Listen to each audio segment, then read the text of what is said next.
Hey, I'm Allie, and today I'm going to go through my top 10 favorite plants right now, either because they have new leaves or they are just serving. I also have gotten some new plants recently from the Texas Aeroid show, and I'll show you those too as we go through my different plant areas. We'll get to those. This is the first one I'm going to show. I went ahead and chopped it up. There were several stems in here, but I chopped it up and sold them. I actually sold over $1,000 worth of plant cuttings just in October, so that's really exciting. Look at how balanced the variegation is on this Adansonii. I absolutely love it. I haven't had any of the classic problems that you hear about on YouTube. Oh, there's the newest leaf right there coming. But yeah, isn't she absolutely beautiful? I love my variegated Adansonii. I think it's a tricolor, but I don't know. It's either Adansonii alba or a tricolor.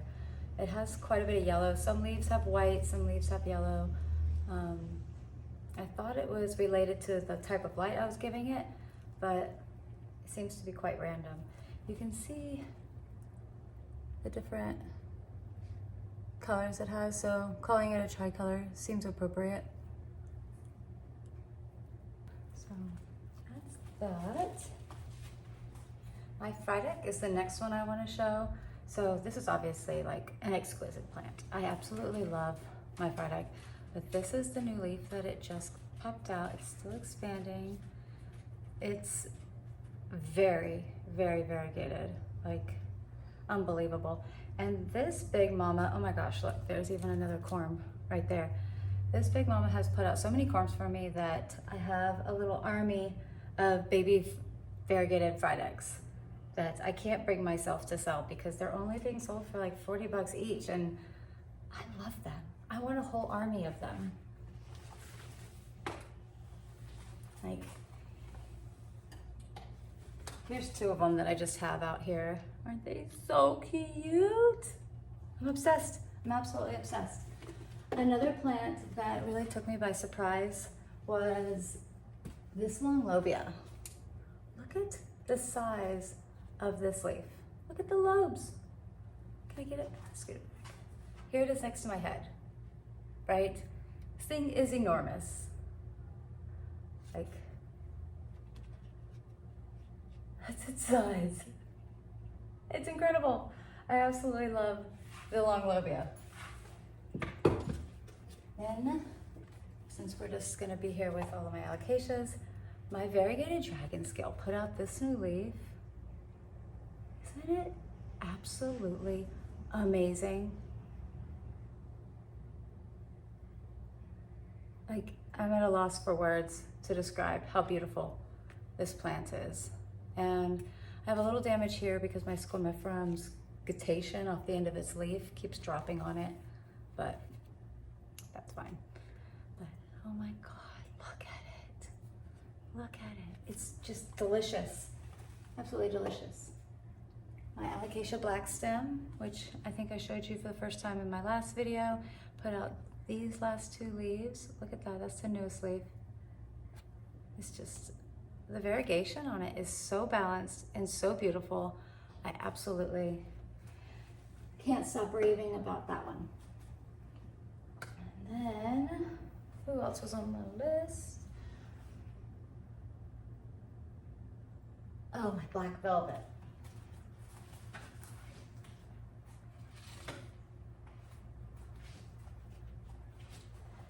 This is my black velvet. I cannot look at the size of this leaf. It's huge. Look at it, that's my hand. It's absolutely beautiful. And the red back, look at the back. It's so dark. This is in bright sun and it still looks black on camera. I'm so pleased that the camera's doing it justice. Isn't it so pretty? So pretty. I absolutely love it. That's it.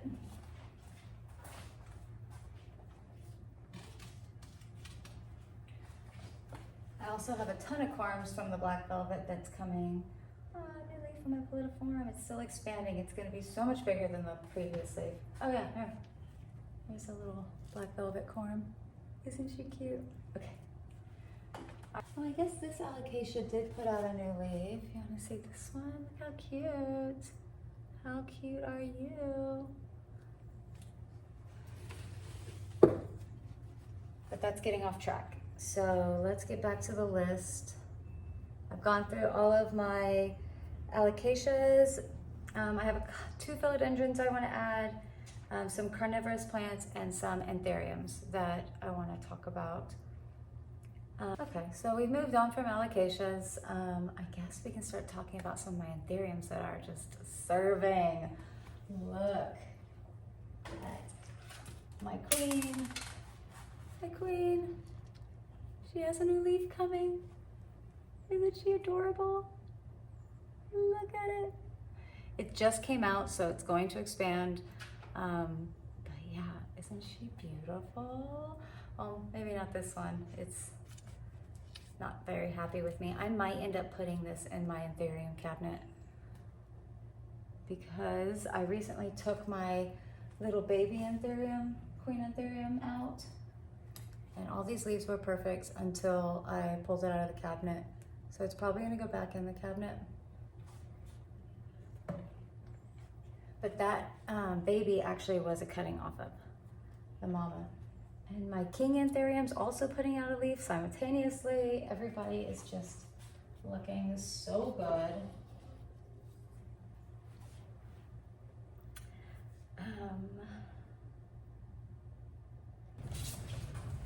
This is my crystallinum. Can you see me? Exactly. It's enormous, and it's just multiplying like crazy. It's bifurcating and like putting out new growth points everywhere. There's new leaves coming here and here. So I have 2 baby leaves, and then these are 2 emerging leaves. This one and this one, they're still quite red. Isn't this absolutely beautiful? I can't get over it. And I find it interesting because I propagated this and took a piece and started growing it on this one. See, a little bitty. But even this one is putting out 2 leaves at a time. That's interesting, right? Why is it putting out 2 leaves at a time? It's just crazy. But yeah, my crystallinum. Isn't she beautiful? Absolutely beautiful. Can I just get back? Yeah.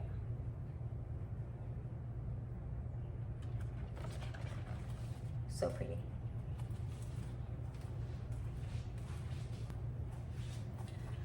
Okay, I guess I'm gonna take you down to my cabinet. So this I bought as a Doc Block Time Self, or no, I traded for this Doc Block Time Self, and I recently repotted it in Lechuza in a bigger pot, and it just immediately decided to give me this new delicious leaf. Oh my God, it's still expanding. Yeah, isn't it so cute? And while you're here, I'll show you some of my other anthuriums I recently got at the Texas Air Road Show. New leaf that came out yesterday. I'm so excited. It's a red crystal Carla Blackier, and it is so cool. I'll put a picture on the screen of what a Carla Blackier and a red crystal look like, so you can kind of determine what it's going to look like once it, you know, matures. I also got a Clarinervium, Anthurium Clarinervium, and it is so interesting. I didn't think I wanted a Clarinervium until I saw this one.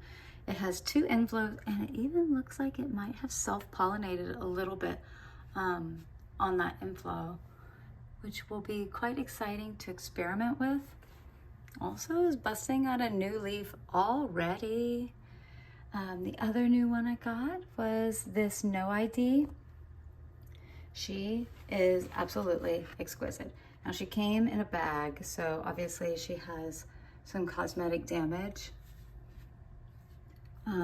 She was an import with, I don't know who I got it from at the Texas Air Road Show, but they put them in these bags and just wrap up this moss.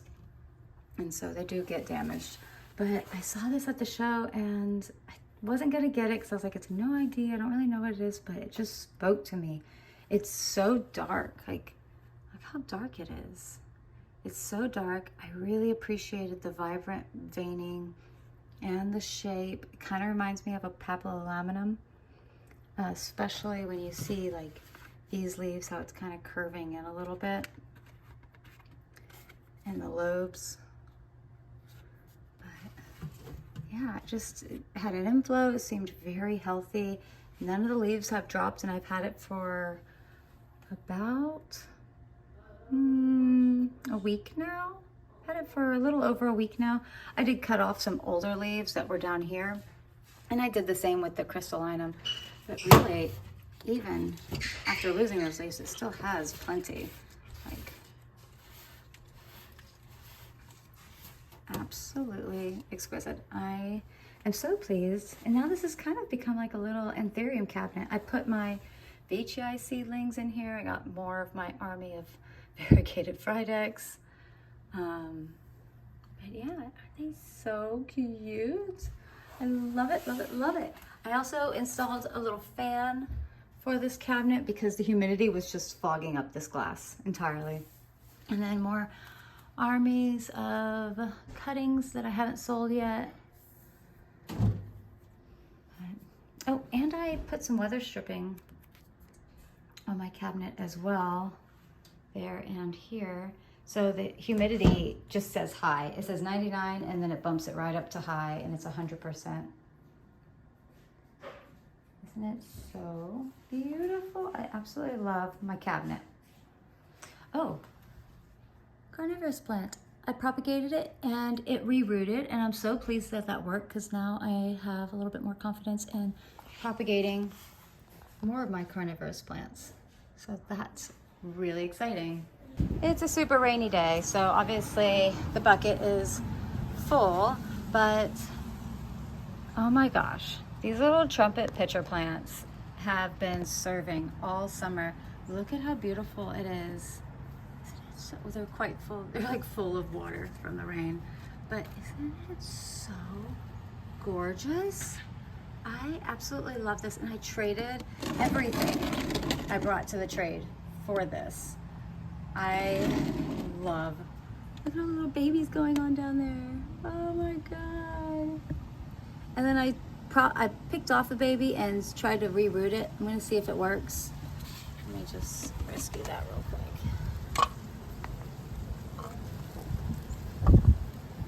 And I think it has rooted, like you can't lift it up, and it hasn't died yet. So, maybe, I don't know.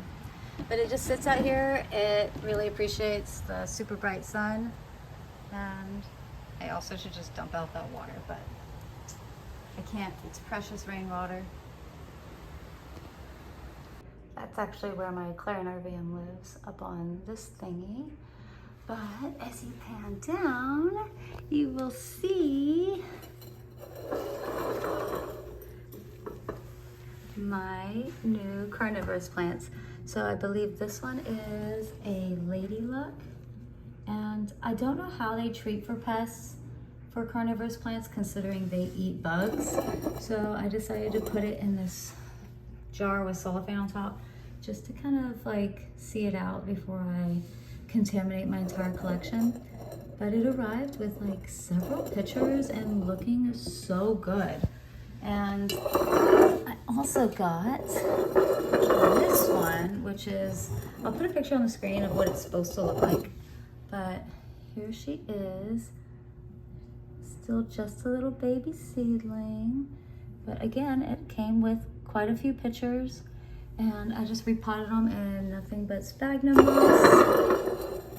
I put them in some sphagnum moss, and that's it. Because they are carnivorous. They don't really like to have a lot of nutrients. Otherwise, they won't produce the pitchers that we desire. Look at how cute this has turned out. I thought I wanted to return this shelf, but I guess not. Oh, and you know what used to be right there where the pink princess is my old Anisania that I was trying to size up. And to be honest, I completely forgot about it. And I pulled it out, and here it is. This is what an Anisania looks like when you have absolutely forgotten about it. It gave me secondary fenestrations in the middle. Look at the size of it. And then look at this one. It's huge. Like, it's my fingertips at the top. Isn't it amazing? So yeah, I guess I still have an Adansonii, regardless of how much I neglected it. Okay, I actually am gonna get brave and just show you my Majestic. So here she is, that's sort of the bottom. Oh gosh, oh gosh, oh gosh, oh gosh, oh gosh, okay. Look at how beautiful this plant is. Because it's a hybrid of Varicosum and Sodori, it has the red backs. The red backs don't last very long, but they're at least there when they're a new leaf. Ooh. Isn't it so beautiful? It's like iridescent. Yeah, this is my Majestic. I absolutely love her. Can you see all of her?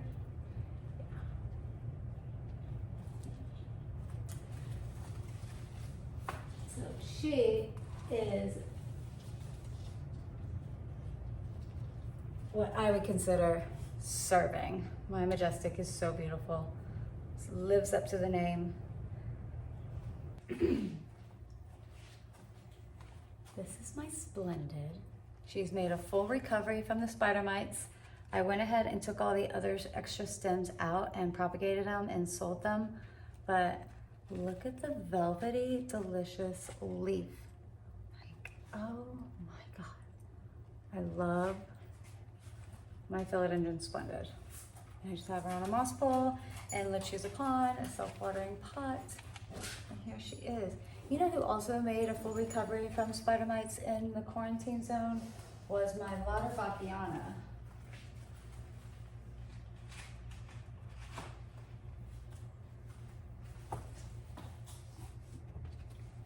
This was my Splendid's neighbor, my Lauterbachia, and it's also made a full recovery of spider mites.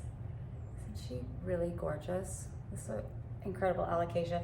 It's always been on the struggle bus for me, but it's very rewarding to grow for sure. Maybe you don't know this, but I also chopped up my Thai constellation. Whoops. And it's rooting in here. All right, thanks for sticking around and watching my top 10 favorite plants. And I hope you enjoyed some of the new ones that you get to watch grow with me. Bye.